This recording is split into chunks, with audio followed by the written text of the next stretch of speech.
3, 2, 1.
Hubungan Korea Utara dengan Korea Selatan kian memanas. Baru-baru ini, Korea Utara menghancurkan monumen reunifikasi yang melambangkan harapan bersatunya kembali hubungan dengan Korea Selatan. Gerbang reunifikasi yang dibangun pada tahun 2020 ini telah hilang dari citra satelit. Pemimpin tertinggi Korea Utara, Kim Jong-un, menyatakan reunifikasi dengan Korea Selatan tidak mungkin lagi dilakukan. Bahkan dia meminta konstitusi Korea Utara harus diamandemen untuk menunjukkan status baru Korea Selatan sebagai musuh utama negaranya. Yang mengerikan, bahkan pemerintah Korea Utara menjatuhkan hukuman kepada warganya yang ketahuan menonton drakor. Ya, drakor pemirsa, Anda nggak salah dengar. Bagaimana kisahnya? Berikut aturan di Korea Utara bikin kamu bersyukur tinggal di Indonesia versi on the spot.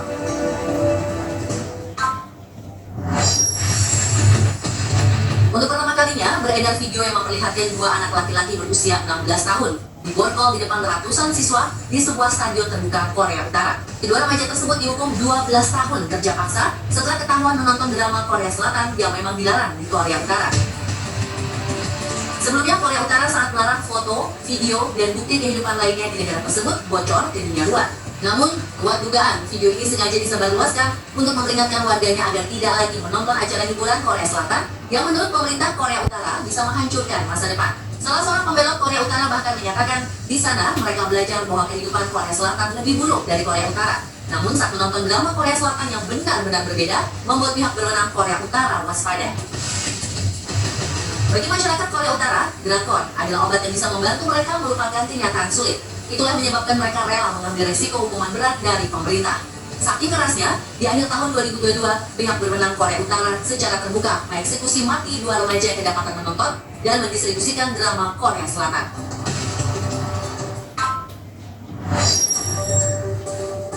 Nyatanya, tak hanya menonton atau mendistribusikan hiburan Korea Selatan saja yang diatur undang-undang, pemerintah Korea Utara juga melarang warganya untuk berbicara dengan aksen ala negeri ginseng itu.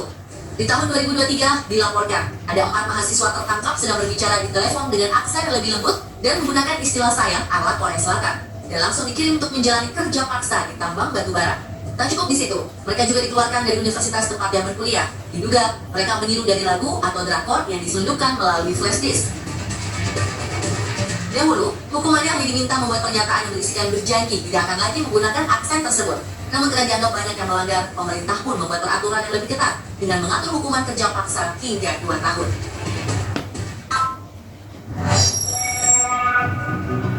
Memperingati 10 tahun meninggalnya sang ayah Kim Jong Il pada 17 Desember 2021, pemerintah Korea Utara di bawah kepemimpinan Kim Jong-un memerintahkan penduduknya untuk merayakan 11 hari berkabung dengan melarang menunjukkan apapun selain kenikmatan di muka umum.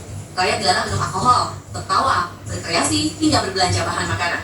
Perusahaan-perusahaan milik negara dan kelompok-kelompok masyarakat diminta mengumpulkan makanan untuk diberikan kepada karyawan yang tidak masuk kerja karena kekurangan bahan pangan. Bahkan jika selama masa berkabung ada anggota keluarga yang meninggal, warga tidak boleh menangis dengan keras dan jenazahnya harus segera dibawa keluar rumah setelah selesai. Polisi pun terus beroperasi untuk menindak siapa saja yang merusak suasana berkabung selama 11 hari tersebut. Pelanggar akan dianggap penjahat ideologis, lalu dibawa pergi dan hilang untuk selamanya.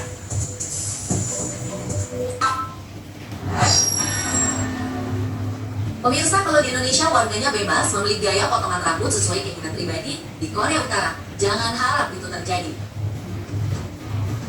Di negeri para petapa ini hanya ada 15 model rambut yang dianggap pantas dan tidak boleh ada yang meniru gaya potongan rambut Kim Jong-un.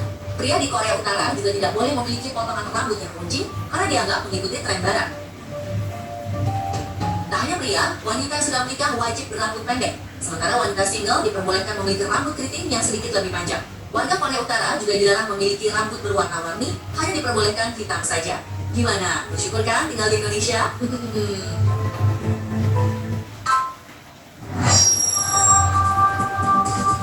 Tak hanya Indonesia melaksanakan pemilu setiap 5 tahun sekali. Di Korea Utara pun melakukan pemilu legislatif, namun hanya dengan satu kandidat. Warga berusia di atas 17 tahun akan berbondong-bondong datang ke tempat pemungutan suara untuk wajib memilih Dewan Rakyat Agung atau SPA yang menjadi satu-satunya kandidat. Tanpa perlu mencoblos, warga akan menerima surat suara dengan satu nama di dalamnya, yang langsung bisa dimasukkan ke dalam kotak suara di tempat terbuka. Setelah meninggalkan TPS, warga diminta untuk bergabung dengan yang lain dan bersorak-sorai yang menggambarkan kebahagiaan telah ikut dalam momen 5 tahun sekali tersebut.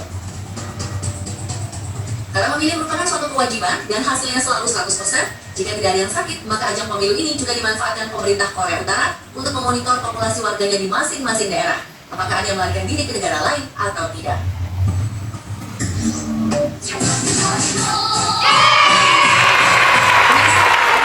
Ternyata Korea Utara itu memiliki hubungan baik loh dengan Indonesia. Bahkan Korea Utara menempatkan Indonesia sebagai negara istimewa dan menyebut sebagai Big Brother karena jalinan hubungan sejarah masa lalu. Seperti apa ya?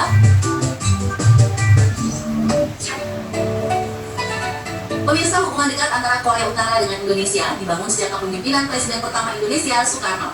Setelah sempat berkunjung ke Korea Utara, Kim Il-sung melakukan kunjungan balasan ke Indonesia pada 10 April 1965. Dalam kesempatan tersebut, Kim Il-sung didampingi oleh Menteri Luar Negeri Pak Song-chol dan sang putra Kim Jong-il yang saat itu masih muda.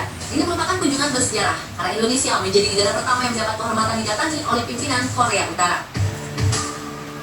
Selama berada di Indonesia selama 10 hari, yang paling menarik adalah saat Presiden Soekarno mengajak Kim Il-sung berkunjung ke Kebun Raya Bogor. Pendiri Korea Utara itu pun terpesona dengan bunga anggrek hibrida Dendrobium hingga akhirnya diberikan oleh Soekarno sebagai hadiah ulang tahun. Bunga anggrek yang sudah disempurnakan teknik budayanya tersebut diberi nama Kim Il-sung Wa yang diambil dari Kim Il-sung dan Indonesia. Selain menjadi simbol persahabatan dengan Indonesia, bunga Kim Il-sung Wa juga ditetapkan sebagai bunga nasional Korea Utara.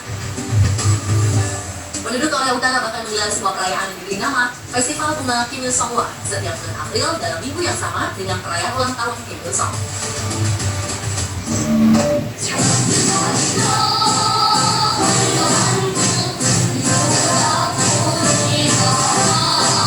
Pemirsa, belum lama ini viral di media sosial anak-anak sekolah di Korea Utara menyanyikan lagu Halo Halo Bandung dengan fasihnya. Ternyata video tersebut adalah para siswa Ryul Government School, Sekolah Persahabatan Indonesia dan Korea Utara yang sedang berlatih untuk perayaan HUT RI ke-70 di tahun 2015. Yang sedang berlatih untuk perayaan HUT RI ke-70 di tahun 2015.